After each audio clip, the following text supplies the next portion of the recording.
G'day traders, welcome to wrap up of Wednesday, April 18th. So daily chart up here. Here's the candle of this particular Wednesday here.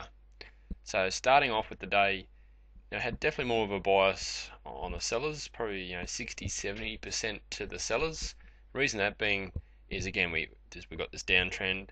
A couple of times we have retraced, but we traced here and it's kind of like you can see we're holding, which was a support, now resistance. I've spoken about that a fair bit, but this is it's quite a significant area. This if you can imagine, there's a line through this area here, all the way back through here. So we came back, held, pushed back down, looked like we're going back to make lower cash lows or lower swing lows. Sorry. Then we popped back up again. The buyers looked like they had a bit of momentum, but again the sellers really held their ground and pushed them back down. And then starting this particular day, even though it wasn't a big ranging day, we'll see that in a sec, but there was some red there. It was starting to form a red candle even before we opened up the market.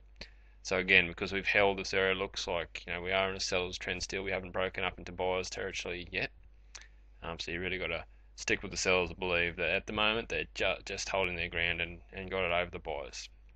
But certainly not with any conviction at this stage. But that's why you've got to be a little bit more leaning towards the sell side. So here's the day here. You can see, it was quite a bizarre day actually. It wasn't by any means a slow day.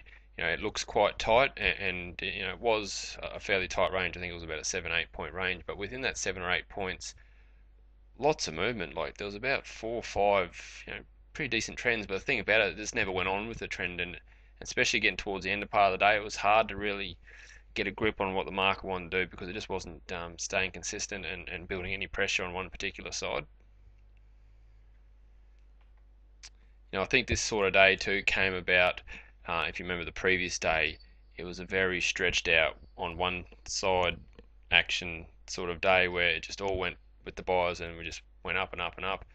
A heap of power fades worked. This particular day we stayed within the range and we really stuck tight and stuck within power points. As far as the next day, I wouldn't expect a tight day like this again, but then again, I wouldn't expect the market just to go in one direction. But I think we will get some decent trends and some market kind of building pressure one way or the other, and hopefully from that a couple of trends as well, maybe 2 or 3. That's ideal for day trading. But to break today down a little bit further, like I said, I had a bit of a seller's bias. The market pushed up. Then we had this bit of a pullback here, and then we went again at the highs. So this area here wasn't real confident in pushing higher, mainly because of the fact that we have got sellers on the dailies, and also too, if you watch the other markets, especially the Russell, talk a lot about the Russell, how it's one of my main influences. As the other markets are pushing up, it was really hesitating. Like the Russell jumped down at first, and then all the other markets set up, so it kind of had to go that direction. And then in this pullback here, it barely, barely made it past its previous swing high. So it was really resisting the buyers, and then when there was an opportunity to sell, so when this market started to turn around and looked like it wanted to sell here, the Russell jumped straight down to its lows pretty quickly. So the Russell was definitely keen on the sell side for that reason. Not interested in any sort of buyers around this area. Even this pullback here, I really thought this might continue on and have a bit of go at the lows. That's where the Russell really started to sell off quite heavily. But in the end, it did pop back to the highs. Didn't push any higher, and that's when we got this pressure on the downside. It's certainly not news related or anything like that. It's just pure pressure from the the buyers basically getting a little bit further than what they ever should have. They really shouldn't even got up this high when they went a second time, really, and the sellers realised that, and they gained back control, and away they went. And they pushed down.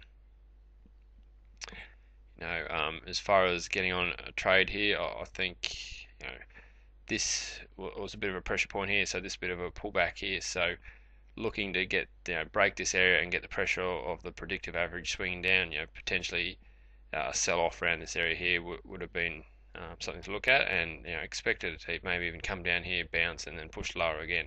But like I said, this type of day we never got any of those extended moves. It kept on bouncing back, and no one really gained control. So that's what made the day tough. But I thought there was a couple of areas. This area here to sell, I thought was the best spot, and I'll get over to it as well. At this area here, I thought was a good area to sell as well. But from this area here, we pushed down, we bounced back up, and pretty strongly as well. Looked like there were some buyers around.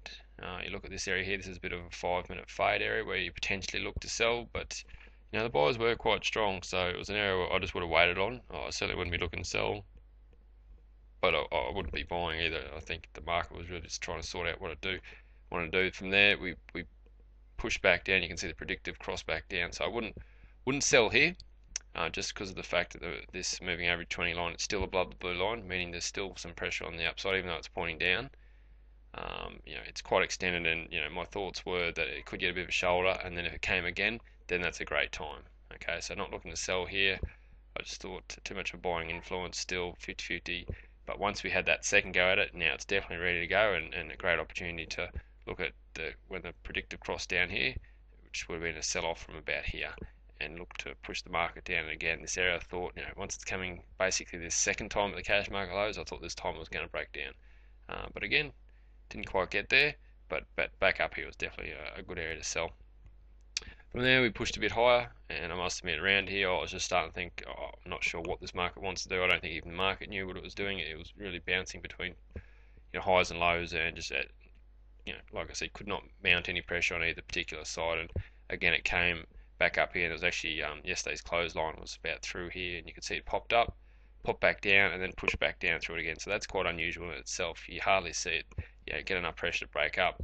Normally, it'll come back, test that clothesline, and then maybe bounce off it again. But this time, it just pushed straight through and had a bit of a sell-off. So, from about this point here, 2 o'clock onwards, really unsure what the market wanted to do, and it was quite evident that basically throughout the day it just didn't want to really pick a direction either way, and that's exactly how it finished off the day.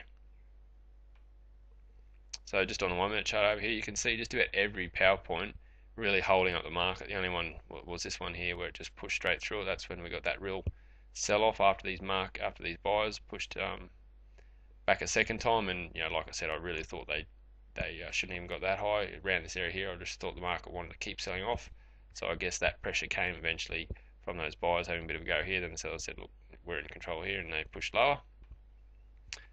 And then that's up to lunchtime, and then last half of the day, again it was a little bit unpredictable. This was the area here where it formed a bit of a shoulder and went for the sellers a second time, so I thought selling from about here down was potentially a good area.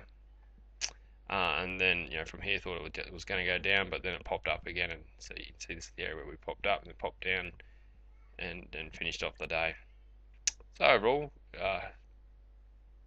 bizarre day, I suppose you could put it down as, but that's trading. We have all sorts of different days, and from it we always learn new things. So that's a wrap up for Wednesday, and I'll speak to you guys on Thursday.